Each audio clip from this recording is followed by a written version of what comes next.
as we do right about this time, with no further ado, sucker shit. You know, man, I was thinking about my childhood. The things that I enjoyed, man. You know, I was playing outside all day, running up and down the street. And one of my favorite things from my childhood was Kool-Aid, right? And Kool-Aid was real simple.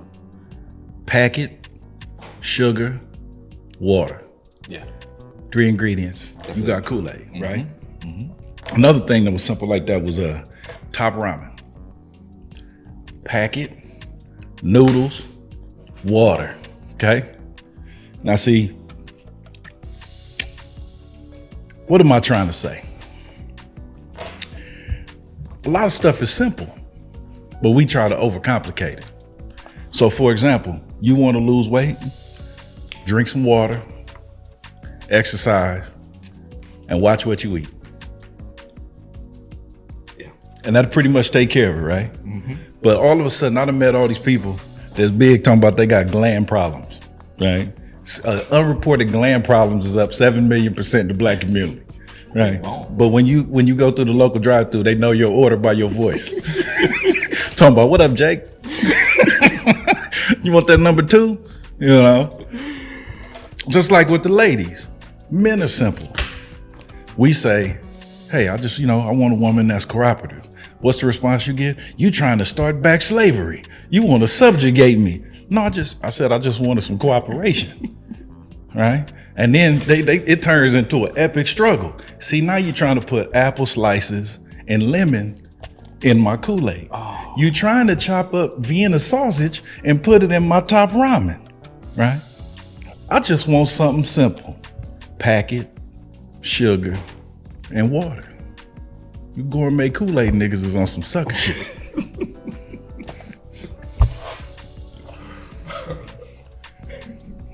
The most you want to add to that is ice.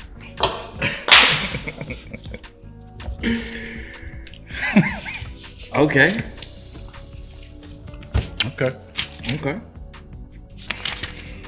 Yeah, we're gonna do a couple.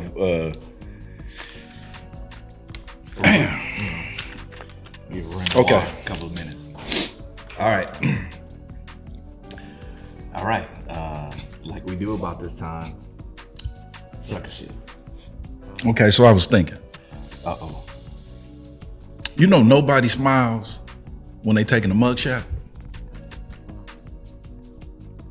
I seen them all. You seen the one, James Brown looked like a Thundercat on his mugshot. You saw him. Michael Jackson looked like a light-skinned sock puppet. Okay? And Gary Busey looked like Gary Busey on his. But no matter who it is, nobody smiles on a mugshot. Okay? Well, why? Because they know they ass about to go to jail after this. So you ain't smiling because you know what the situation is. So this is what I don't understand. How you in a different situation, but you act like you taking a mugshot. So for example, you go to happy hour, what you supposed to be is in the name. It's happy hour. Rough day at work, you go to happy hour, relieve stress. Even if you're in a bad relationship, you go to happy hour before you go home and fight. So you okay, right? So why is people sitting at happy hour looking like they about to take a mugshot? Excuse me, Miss 678-ZW. What's your name?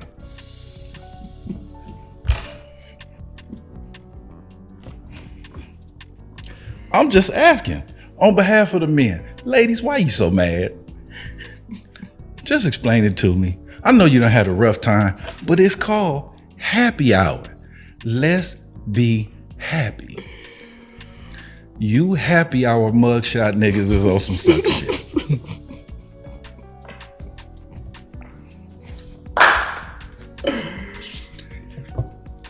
Bro, I have no idea where you get this shit from.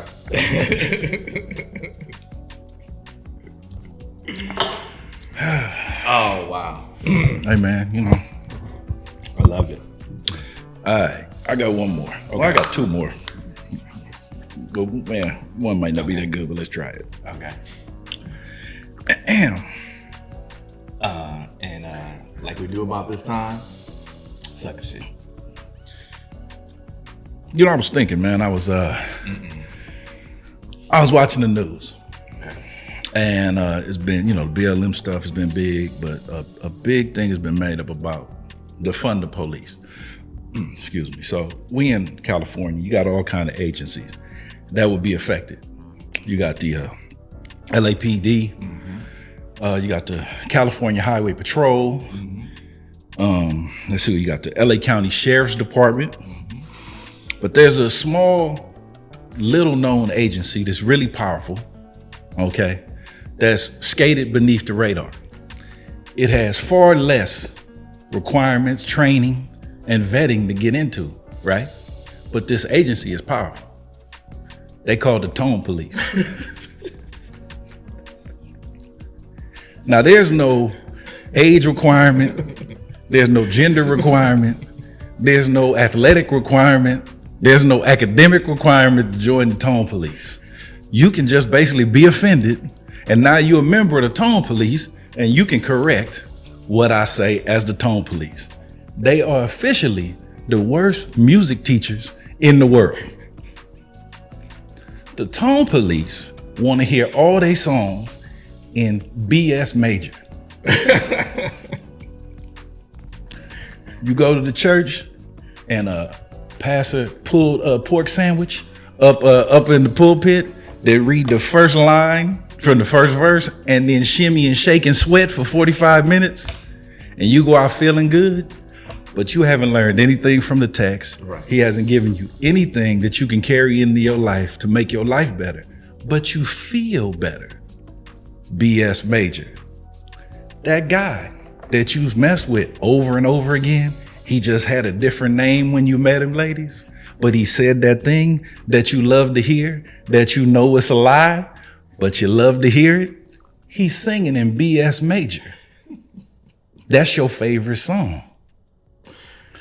See, the problem is all my favorite songs are sung in T flat. T flat. T flat. True 4 flat tires. See, 4 flat tires in the T, it don't move. True stay flat. Now, it's not a top 40 hit and it's not pop music, but the thing is, it's more like a Frankie Beverly and Maze. They never had a #1 song, but 40 years later, the concert is still sold out because it stands the test of time. Yes. So what I propose is hashtag defund the tone police. I'm with that. All right. And I'm going to start a petition. Tone police is on some sucker shit. We canceling the tone police. Oh, wow. Defund the tone police, man. T flat. I'm speaking T flat. I love it. All right, this last one. Hold up. Let me see.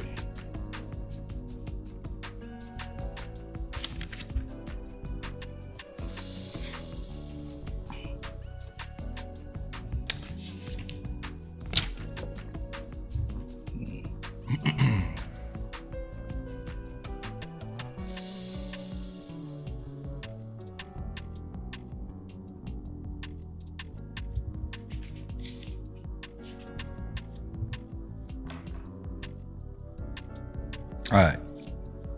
Let me see how this will go.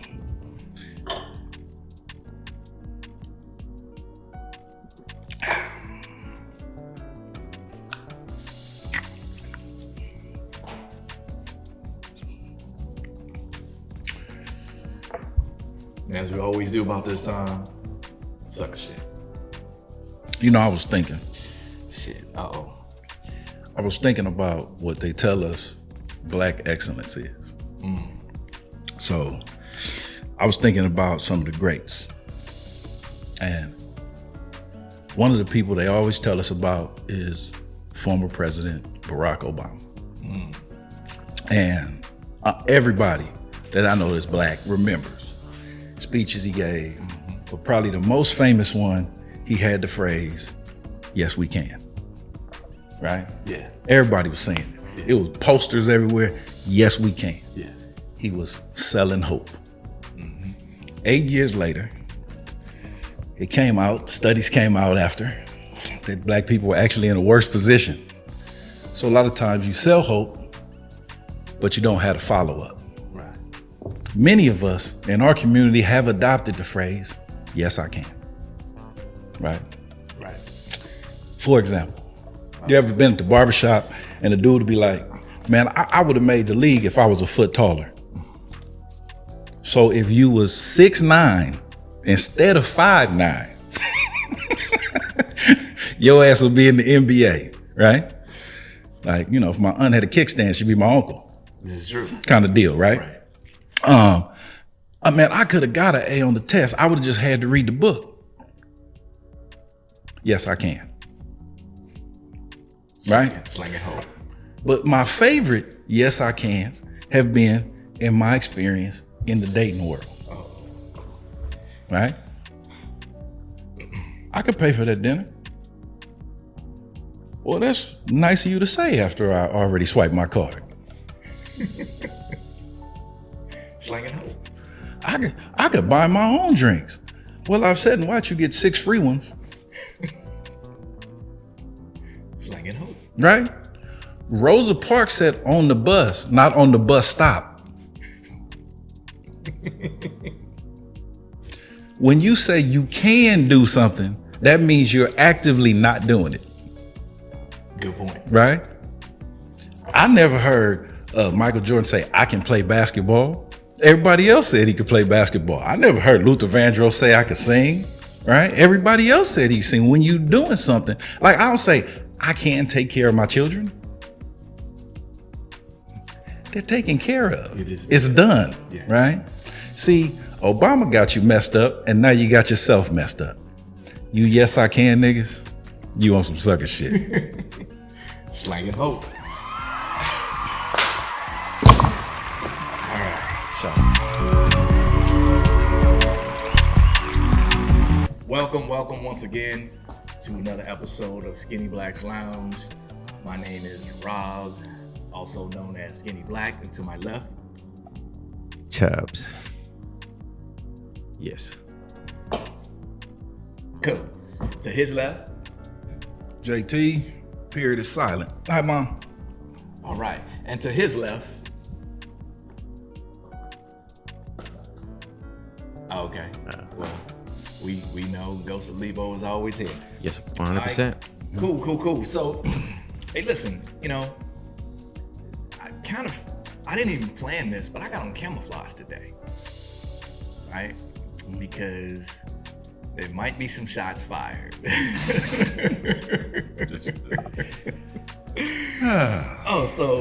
We gonna start out this episode, and I'll lay a little background, and we all jump in the deep end. And I've been hearing a lot, and I had a lot of conversations lately about intersectionality.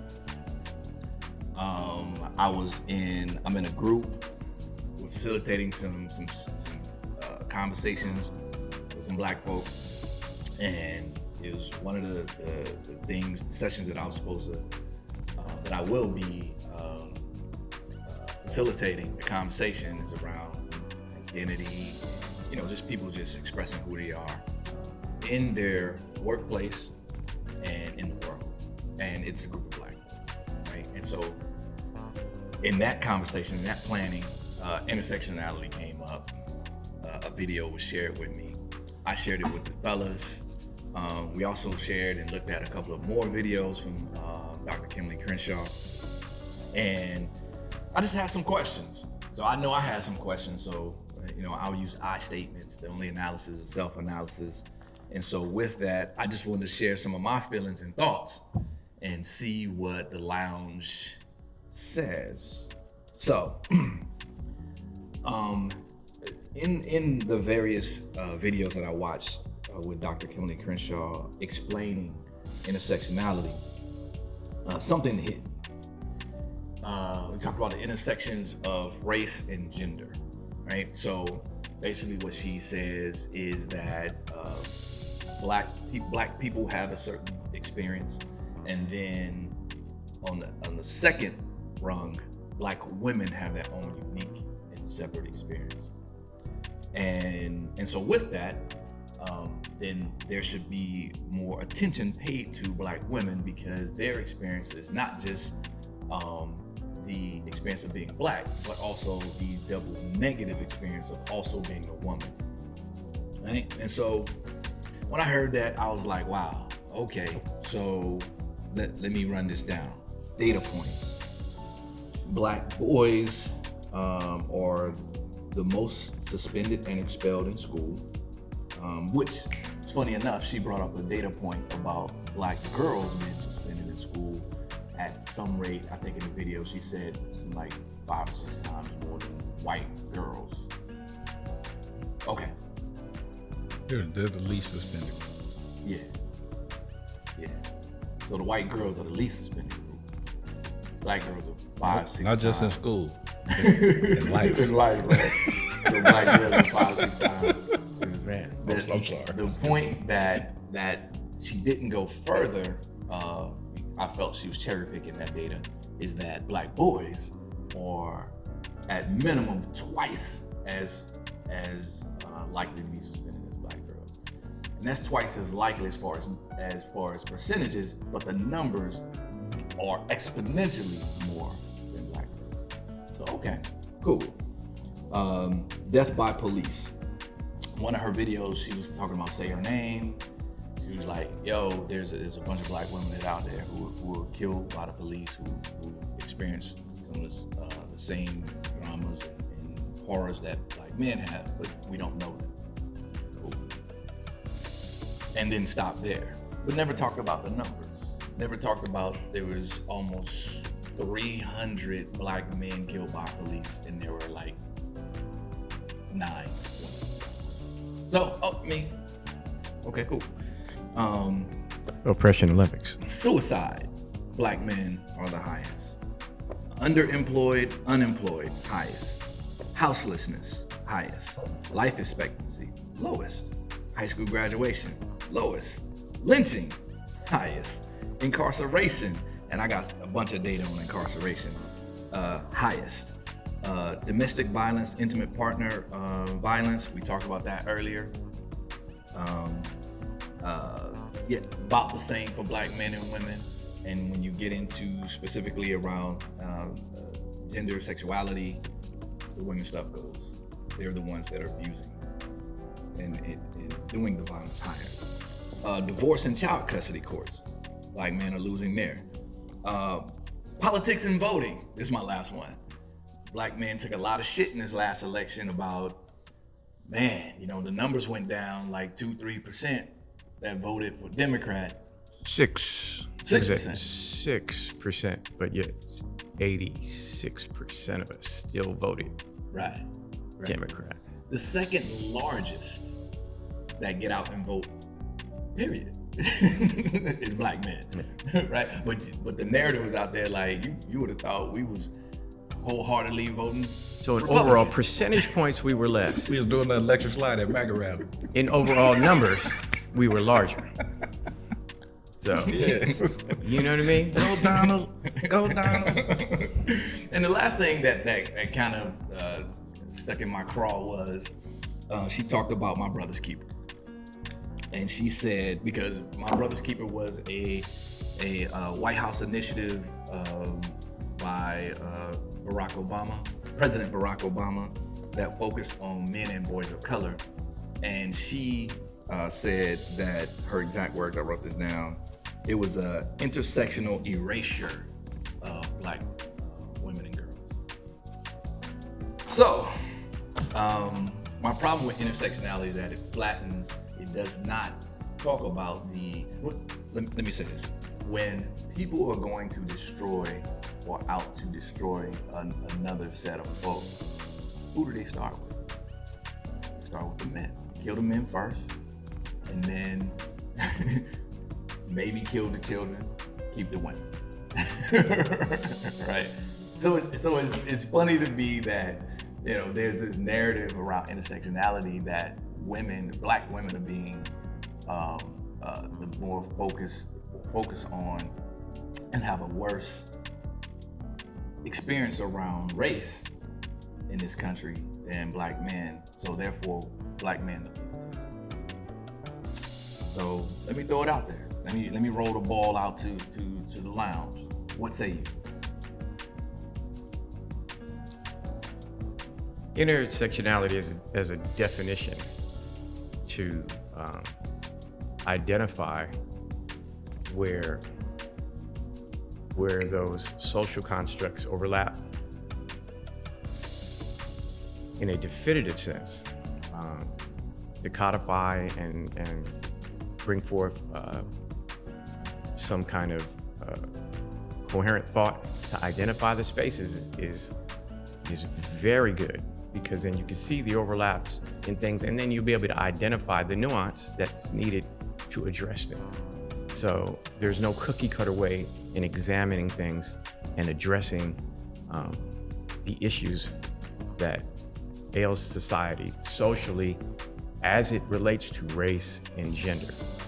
Now, once you take those intersections and then you start to apply some form of policy and put some exigency to that policy based on, not viable data, that's where we come into the issues. It's almost like how when they talk about critical race theory, and she is also, am I mistaken? Isn't she the author, creator of critical race theory? No, that was Derek Bell. Okay, but she's in the group. She's in the She's group. okay. She's yeah. fine. But so like critical race theory,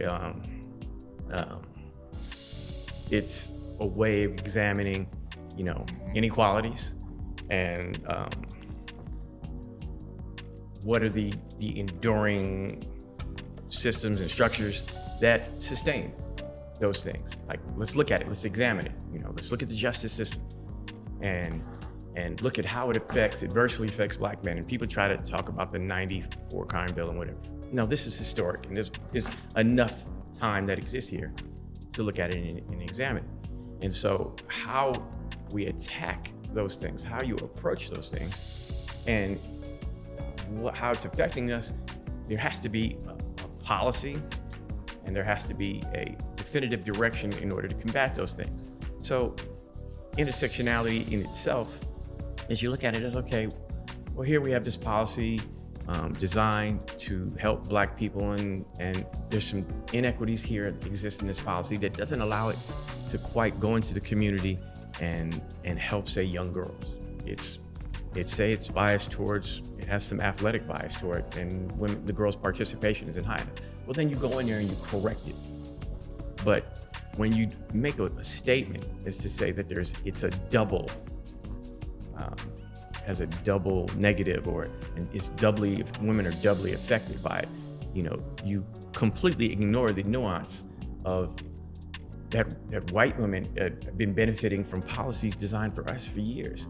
You completely ignore the nuance of just the numbers that you just pointed out. Like, well, if that's the case, if there's a double, theoretically it sounds nice because women are done a specific way, and look at the way, white women exist in the white patriarchy, and look at the pay gap and things like that. Wouldn't it be logical by virtue of black women being women and then also black? Wouldn't it be the same way? That's the theoretically, that's what it's, but that does not exist in that manner. It doesn't exist in that manner. The numbers don't bore that out. And that's the perfect example of when black people or abused people are buying in to the white patriarchy also. So you must be a man, so you're gonna benefit even though you're black. That white male patriarchy, that's all a part of their system. And we're victims to it. Based on the numbers, we're the most victimized by it. And so you have this, and without even looking at it, it's crazy to me that I mean, the data is there. It's obvious that you can't examine it and look at it in a nuanced manner.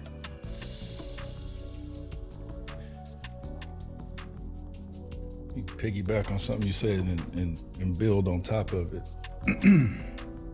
First, let's start by saying this, okay? Intersectionality is a theory.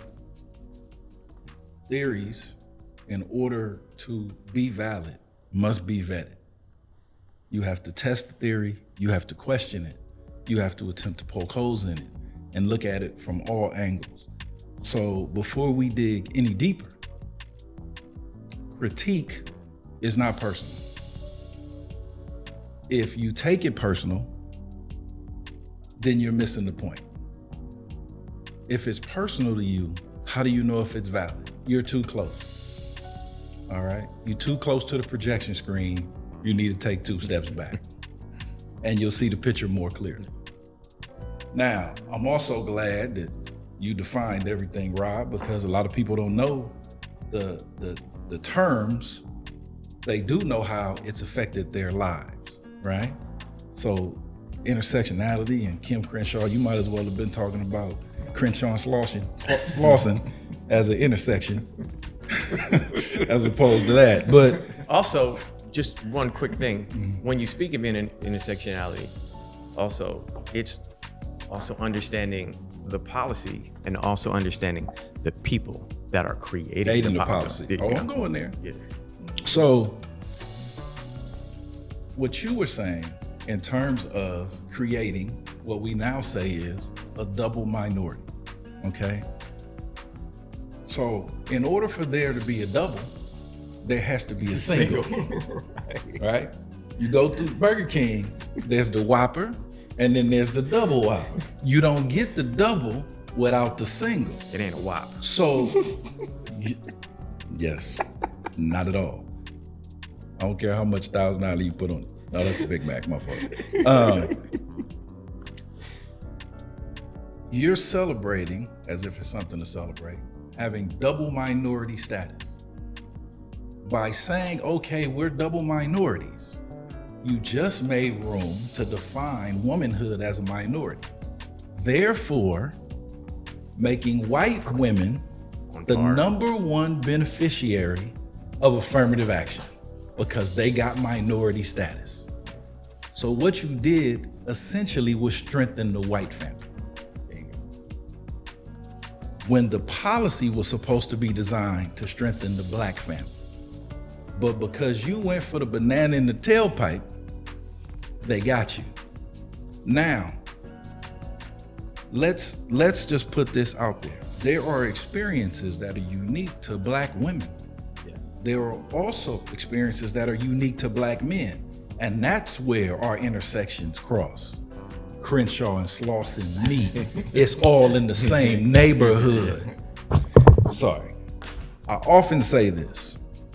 There are no his and hers cotton fields. We picked that cotton together. There was also no separate his and hers Jim Crow policy. There was no his and hers redlining policy. There was no his and hers GI Bill denial policy. There was no his and hers Black Wall Street or Rosewood. We experienced all of those things together. You will not hear anything said of black men being part of a patriarchy until after 1970. Gloria Steinem. And it's not even our stuff. Kimberly Crenshaw's major citations are from white women that are having a beef with their man. We wasn't even a part of that fight.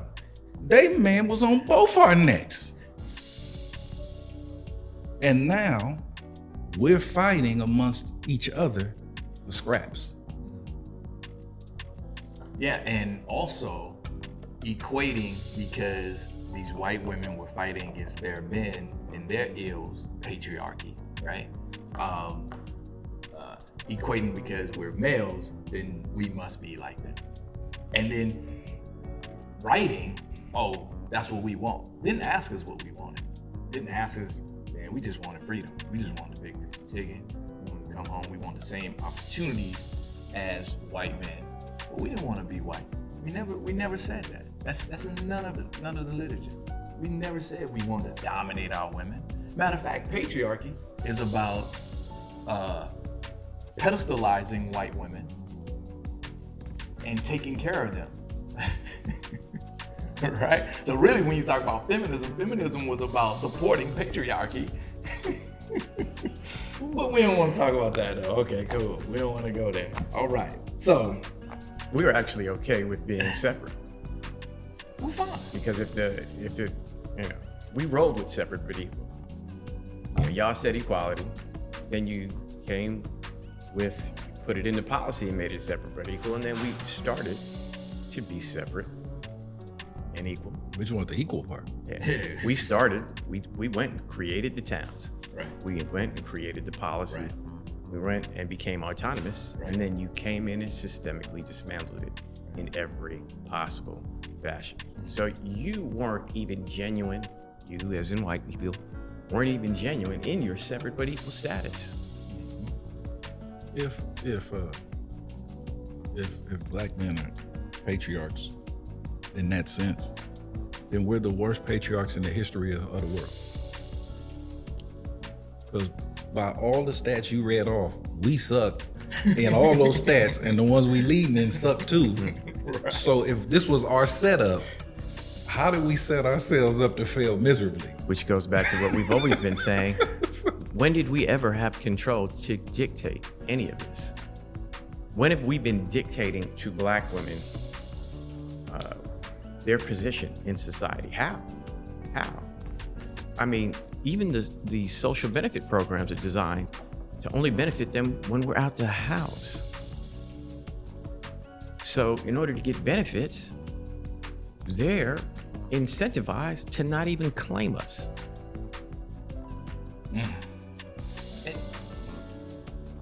See, I've always struggled with, and Dr. Tiasan Johnson or Green Gorilla, one of these cats said this shit, and it stuck with me because I couldn't verbalize it. They said it. How does a system like patriarchy that's designed to destroy the black man then turn around and oppress black men through slavery here, slavery, Jim Crow, then turn around and benefit black men? So now you got to dig deeper. Who benefits from this fight? Who benefits from these definitions? There are people and organizations whose funding, whose sole existence lives based off of these narratives. They actually don't exist to solve anything. They exist to receive more funding Just be self-sustaining. and enrich the people that run these organizations. So you have to have a boogeyman, right? So all of us become a boogeyman for somebody else to line their pockets, right? Well, since you wore your camouflage, just say it all. I'll use BLM as an example. The front of the organization, based off the deaths of black men, but when we get down to the funding, and this is by their own report, the vast majority of their funding did not go to anything that supports young black men. So there's the face, and then there's the funding, and where the money actually goes. The founders get rich, their pet projects get taken care of, their allies get taken care of, their other funders get taken care of, but the money doesn't reach the people on which this was built off of. So you can say intersectionality all day long, but when Crenshaw and Slauson meet, that's men and women. So the flaw in what she's saying is, okay, the funding here and this needs to go, like your example with the schools. Okay, well, if black girls are here and black boys are double black girls, well, wouldn't the funding go here? Well, no. That's not the emphasis of how I get my money. It's men as boogeyman. There's no such thing as the boogie woman. And I'm not here to argue or fight with women. I'm saying we both eating the shit sandwich. But you trying to act like mine is a damn cream pie. And we can't address our issues That if we part. don't address the policy that's affecting us and preventing us from preventing us from getting rid of all the murkiness so we can address the actual issue. And that's the thing. That part. And if we talk about our issues, our unique issues as Black men, then somehow it's negative. We're weak.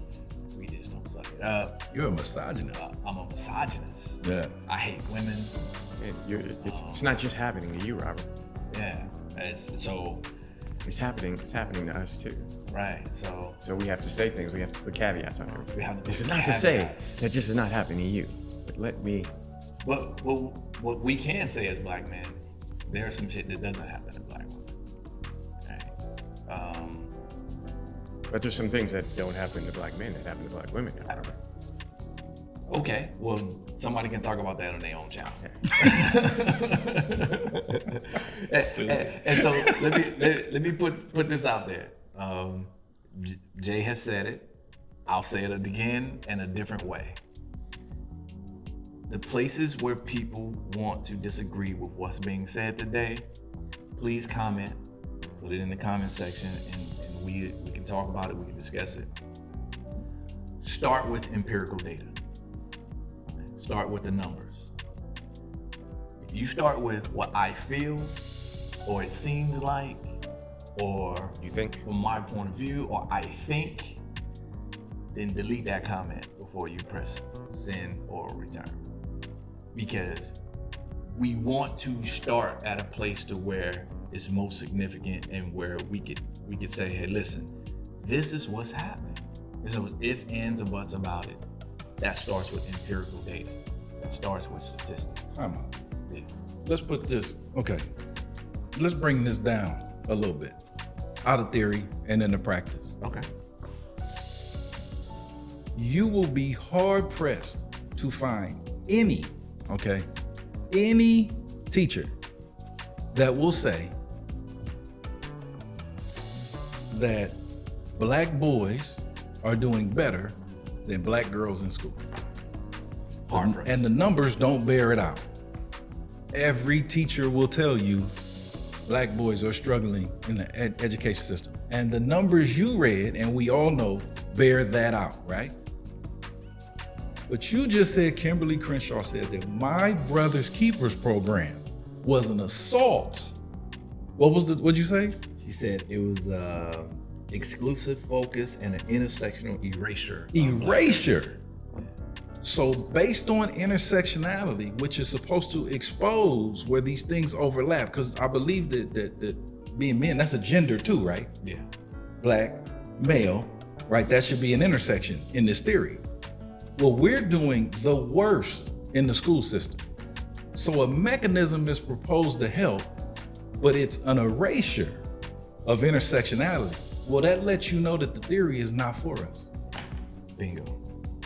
Forget all the pie in the sky, this and that. That is her words and an application. It's practicality right there, right? My Brother's Keeper is an insult. No, it's erasure. How does helping Black boys eliminate Black girls? Well, okay, I'm gonna say one more thing. Since you wearing camo, right? We Rob Lauren. Rob Lauren. Yeah, he's proud. That's he gonna be on one of my other sucker shits called NASCAR niggas. So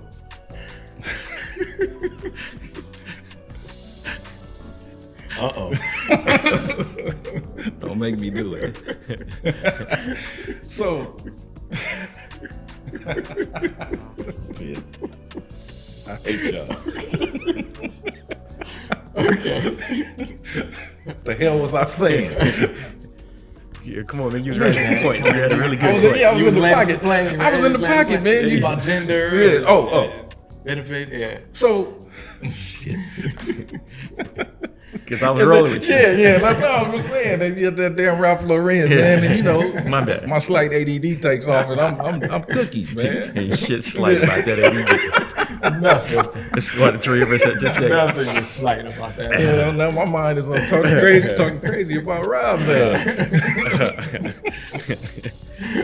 See what happened? We talking about intersectionality. Yeah. End up shitting on the black man. Yeah, so okay, I got it now. Go. Here we It's go. happening right here. Here we go. Here we go. Here we go. In our relationships and the dynamic between men and women are not built to share their resources over long periods of time with their men. You will rarely see a woman that, quote unquote, is taking care of her family meaning father and children, right? Without there being some bitterness, without there being a pending divorce and breakup coming. And he said rarely. Yeah, rarely. He said rarely. He All right, didn't. don't tell me about your damn Keisha. Yeah. Okay, I'm talking about We're not the speaking in large absolutes. community. In general. The flip side of it, men are trained that one of the qualifications to be a quote unquote real man is how you take care of your family, and that includes your wife, your woman, and your children. Men are actually trained to and be proud of how they share their resources. If the academic system does not do anything for these young black men, and therefore they don't become earners and producers in society, they don't have those resources to share. When the women advance, they advance. When the men advance, the family advances. Okay, let me give you the other part of it. Over 70% of the debt in this country is held by women, and they're the number one consumers. All your advertising, all your things are geared towards women. Just watch daytime television, just watch the ads. By us not being together, they have set up a class of consumers from which they can extract the resources out of our community and back into their pockets, because we're not shopping black owned. Amazon's not black owned. We're not spending money at the local place. They're out of business. They already been replaced by the Walmart, the Target, and this and that. So we are having these great jobs, and we're taking all our money and handing it right back over. All our resources. We're not pooling. We're not raising, right? We have a separate consumer class, and it's by design. That's policy. That's codification. Can we assume that because that those consumers are watching daytime TV, that somebody's out not at home? Okay, we won't go there. Okay, so I just saw because I work from home and COVID, dude. in COVID. And COVID. So listen, this is the question that I want to land this particular plane for this particular conversation is: how does intersectionality divide black men and women and harm our relationship? How does it divide? How does it help? And that's not a question that we should ask here. I mean, that we can answer here. That's for everybody. How does something, a theory that operates the way it does, help or harm our black relationships and therefore our black men? The theory doesn't do anything. It's the application of it. Exactly. The theory is fire. Yes. Fire can cook your food or burn down your house. Yes. It's the application of it. It's the people behind the theory, right? And the intentions of the people, right, behind that theory and what they're trying to do. So the theory in itself, I'm okay with the theory. Look, there's plenty of theories we could talk about. Shit, theory of relativity. We could talk about whatever theories you want. The DH in baseball, 3-point shot in basketball. What you want to talk about? Shot clock. You know what I mean? Auto tunes and rap. It's a theory. We can talk about them all, but it's the application of it. Right. And this one is driven by feminism. The examination of any, theory, you know what I mean, sort of empirical data. That's, you have to look at it, just like we were talking about with critical race theory. You know what I mean? Who are the people creating a policy. You know, and then we start there. We can look at who's creating the policy, and then Who benefits? who benefits. What is their end game? Let's put it down on you weren't here a little earlier, but we're gonna put it on T flat. Is this shit FUBU? For us, by us? Is this for us and by us? Now, a lot of stuff you think is by us because it's presented by one of us. But a lot of people just a front man that get a little money in their pocket, you know, so they can go do their show on camera. Shout out to Van Jones. Yeah, 100 million. Yeah. You know, and just because they high paid, don't still, you know, anybody could be an agent in the Matrix. Agent Smith. You know, so I'm saying, is this shit FUBU? Whenever you have something that's presented to us, is it FUBU? Right. Brittany, you know what a NASCAR nigga is. Here we go. I do not know. Okay. NASCAR, Uh-oh. you watch, you know, I wasn't in the NASCAR. Most black people aren't, but you know, they had some stuff. Bubba Wallace, I started watching. And NASCAR, one of the things, they are proud of their sponsors. The racers have patches all over their uniforms, the cars, on the hood, the side of the car, the numbers, all the different stuff. And even when they win, if they sponsor with Pepsi, they holding the Pepsi when they win, right?